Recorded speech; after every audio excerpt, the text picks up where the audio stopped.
What up, YouTube family? Back at it again with another YouTube Hello, YouTube. So yeah, let's go ahead and check this out. Let's see what's going on. Let's see what Tucker Carlson's views are on faith and see if God is in mathematics. I wouldn't know much about Tucker Carlson in terms of like what I know he's a political news figure, especially now on social media about revealing the truth and stuff. So I really like him for that. But let's go ahead and check this out together. You were telling me that you see God or evidence of God in math. Well, can you explain what you were saying? Or maybe I misread what you were saying. No, you did not. I have been closer and closer to God in the sense that because it takes me a long time, I'm rather rebellious.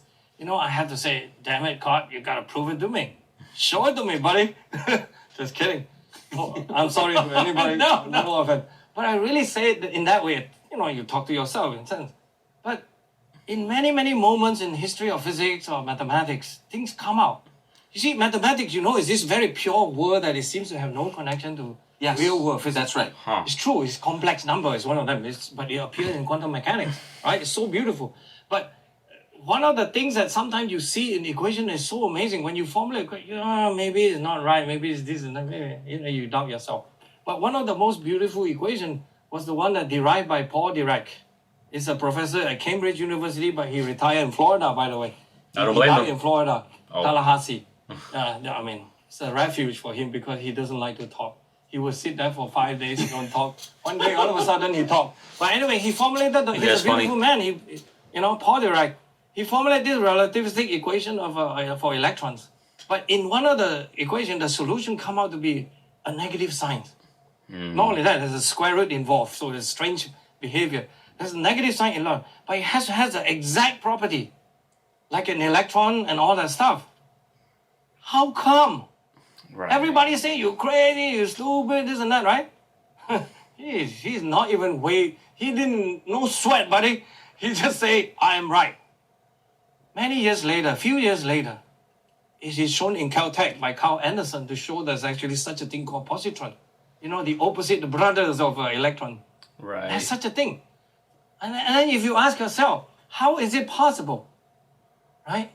There's something, this is just out of nowhere. Where does this thing come from? And then in mathematical sciences, there's a lot of things like this, like geometry. There's an even more famous thing about in geometry is called Calabi-Yau manifold that related to string theory. Right. This thing was basically a revisit of Einstein's general relativity equation, asking itself whether is it possible to have closed curvature in space-time that you actually don't require even gravity to be there. And they show that Calabi was trying to prove this Yao, Xingdong Yao is one of the great mathematicians, right? He's at Harvard, but he retired, now he go to China, right? He was the one who tried to disprove this thing, but he turns out to be true. No, I'm struggling here. It's true that you can have closed curvature in space-time Right. that without gravity even. So that added even more rich in this world. That from mathematics to real world, we already have enough hard time understanding Einstein. This guy added even more. And his discovery was in the 70s and things like that. What's his point? So I'm trying to get it. so many examples and incidents like this. Just have to tell you that you have to bow down. You have to occasionally take a deep breath. You know, there may be some ever presence of these forces that allow us That's to what he illuminate meant. our life. And I tell you, God has given us all this light that tell us that we have to follow the light and do the best we can, rather than every day devouring planet Earth, saying that we are the Satan, we are the evil people. You know, these Right. people are constantly trying to Bring it down. make all of us a lesser human being. Yeah. I would never allow them anyway. So, good luck. You know, for those people like Al Gore and all that who think that they're high and mighty, right? And trying to always lecture us on how to cut down on fossil fuel because we're going to hurt the planet Earth. I say, Al Gore, do you ever think twice? Who are you to think that you can actually try to save the planet Earth even? Because they always use the word, I'm trying to save the planet. I don't know who gives them the right to save the planet Earth. Same with this experiment that they're trying to do, by the way. The experiment to say that we must cut down CO2 emission. I told you CO2 is good for life. Because I asked Al Gore, indeed, when I asked Al Gore the question in UC Santa Barbara, is what? Is that CO2 is gas of life. Who give you the audacity to cut down this? Then aren't you are you going to be responsible for the ecological and humanitarian, all this crisis? Even That's going to we know happen without CO2. Rising CO2 affect even plants, especially food production, right? Maybe not exact number we know, but it does positively, right? We have technology to help it, better seed, better all this fertilization, all this other thing. But who give them the idea to do that, to cut down? Because it's generally going to be good for life, because you have to push them around. Because Tucker's nobody face. should give them the authority. So far, I don't think anyone can answer that question for me. Who has authority? So I tell them to please bow down to God. Right, really right. answer to that question first before you do anything else, because it's ridiculous for them to claim that they have are just unexplainable. upper moral and ethical high ground to try to Change prescribe things, everybody Earth. to Yeah. live in certain conditions that they choose. Change things on Earth. But they themselves don't follow the rules. And they tell us to take a bus. El Gore always even tell people to take a bus, El Gore. My God, I say, El Gore, you take a bus from Tennessee to Massachusetts, I'll be waiting for you down there. I mean, this guy is just out of this world, man. I'm sorry, El Gore, but you can still call me. Can you? These guys funny.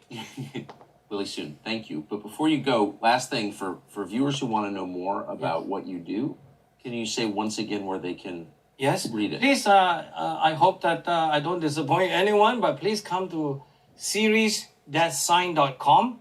And I want to make one plug for my good friend, Hal Shurtleff. As I get older and older, including my own kids, 3 kids has been going to the Camp Constitution at New Hampshire. And we also wanted to invite Tucker Carlson to come because Vivek Ramaswamy came last summer. And because we are a very, very small group. We are a tiny little group called Camp Constitution. So campconstitution.net. We offer basically family, kind of a Christian kind of a background, but we don't talk about Christ all the time, but we talk about Bibles, we talk about Constitution, we talk about science. So I'm the science instructor. I've been doing that for almost 6-7 years now. Wow. So I've been doing every year. I will give 1 or 2 classes, depends on how many, whatever they want me to do, I'll do. And my own kids came to those things, and then, we play music, we have campfire. It's a family event. Used to be that's focused on kids, but this day, I'm sorry, too many adults started to come. So we have even people like my good friend, Lord Christopher Monckton from England, he spoke twice. So small little group, but if anybody who thinks that, you have the time and even come and learn what we do here and emulate in your own city and towns and all that, people from Wisconsin, please come. People from California, please come. We have it in New Hampshire every year. I'm about to pull up right This now. summer, we have this camp. I'll go. It's a very good thing. So campconstitution.net. Campconstitution.net. I talked to About to your buy my friend ticket. Vince Allison from Maryland. I also called him before I came. He's one of the good guy, right? Amazing. Okay, I can stop it right there. Man, okay, he blew me away, dog. That guy, the scientist, blew me away. That was too much. That's like on some... I'm just underqualified, he's overqualified. I understand what he meant. There's people out there who definitely knows exactly what he's talking about. I got the gist of it, of like, there's so much things that just make sense in math that are unexplainable, that there has to be no other possible solution but God for it. Which makes sense when there is no answer. Sometimes the answer is just obvious. Because you kind of already know it, right? So I remember, like, real quick, I remember being younger, and I would, like, I don't know if I talked about this in another video, but I remember being younger, I would ask my mother, like, oh, Mom, can I go ahead and do this, or can I get this, or can I go there, or can I hang out with this thing, or that person, whatever. Like, can I, please. And let's say, like, I didn't do my homework, or let's say, like, I was just, just young, whatever. My mother had different reasons, right? So I remember asking my mother or begging her for something, and she would stay quiet. She would stay very quiet. She wouldn't answer me.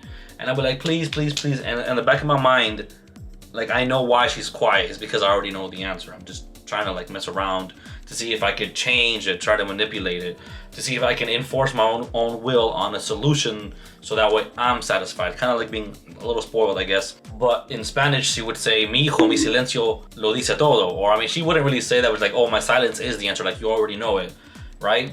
So oftentimes I feel like that's kind of like what he meant.